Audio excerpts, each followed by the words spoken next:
Hey, my name's Rich Marcosian. I'm the editor of Utah Stories magazine, and you're watching our 5 editorial goals for 2019 at Utah Stories magazine.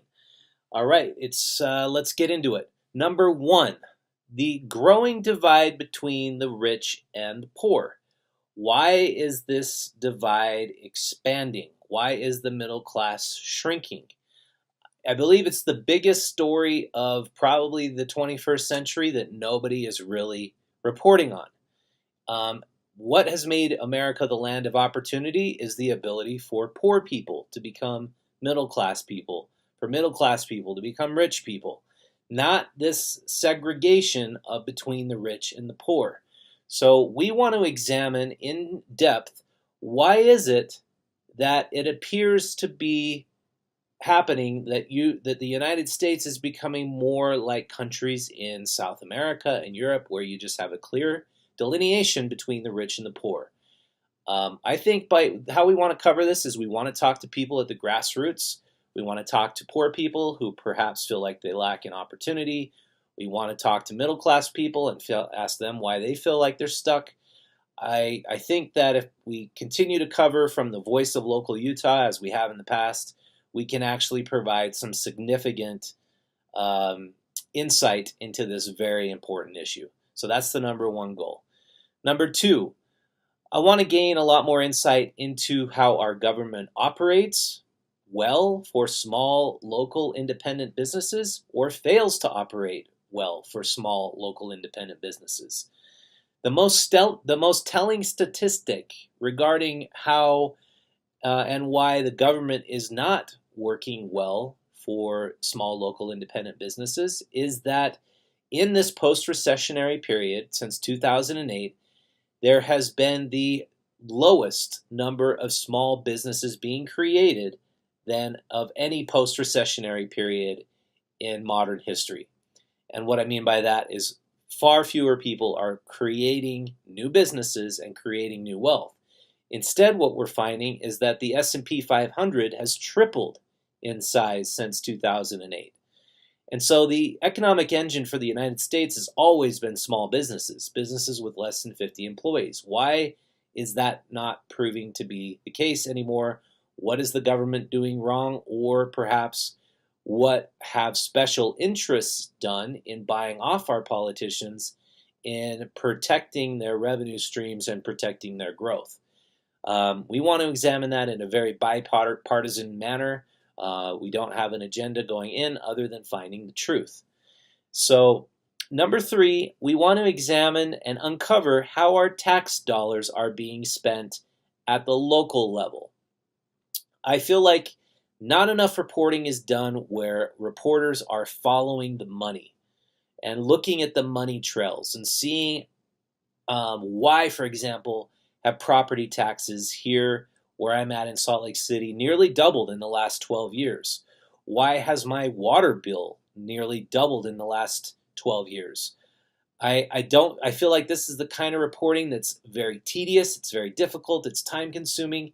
We want to have a funding mechanism in place to reward people to help us with this kind of coverage because it's the most important kind that actually holds our government accountable to the people.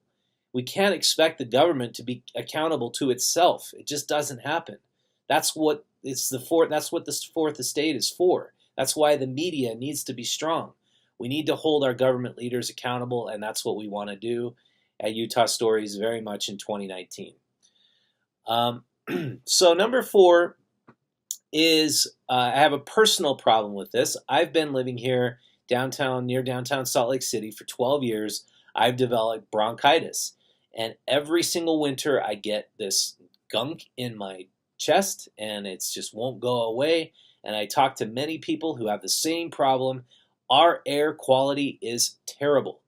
And I feel like our Utah State Legislature and governor does little to nothing other than blame us for the problem. They want to tell us by driving to work every day and burning a log of wood, we are the problem. I know that's not true. I've looked into this enough to know that it is the noxious chemicals emitted by industry polluters that makes people sick. It is not carbon dioxide. Carbon dioxide is a naturally occurring gas in our atmosphere, and it's things like chlorine gas, benzenes, fluorocarbons, fluorocarbons, and all sorts of noxious chemicals that cause us to get sick. And they don't want to do anything about it. And I want to continue to hammer our legislature to see if they will actually do some meaningful legislation in terms of cleaning our airshed in Utah. Number 5, I think that we need to have access to more healthy, fresh, local food in Utah. I want to see what our politicians are doing to help farmers in Utah. I've seen them do a lot of harm to farmers by trying to push them out of the way, as we covered in our farm issue in June.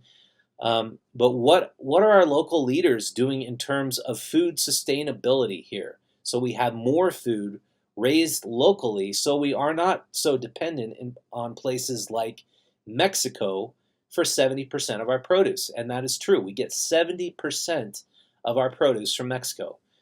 And why we also need to be supporting more sustainable agriculture, organic food. I hate to use that term because I don't believe all organic food is great.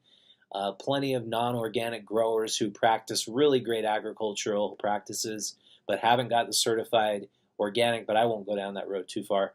But we need to have more local food produced. We need to have more people gaining their health from the food that they eat rather than the pills that they have to take because they're suffering the consequences of eating a poor diet. We can produce nutritionally dense food in our own backyards. It's something we've been into covering for years now. We want to show people, show our readers, how to produce awesome backyard gardens and how to buy a great amount of food from local producers. So those are the 5 goals for Utah Stories in 2019. I hope that you'll support our coverage, mostly by picking up the magazine, reading it every issue, cover to cover, and then going out and supporting our advertisers. That's been our model since the very beginning. It works. Our advertisers see awesome results, but it's only because of you going out and showing your support of them. It's all about locals. It's all about independence. It's all about self-reliance.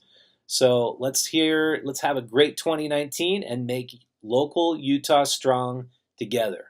Thanks for watching. Please thumbs up this video and share it with at least one friend. I think you have one friend who would appreciate this video out there. Thanks for watching. Cheers.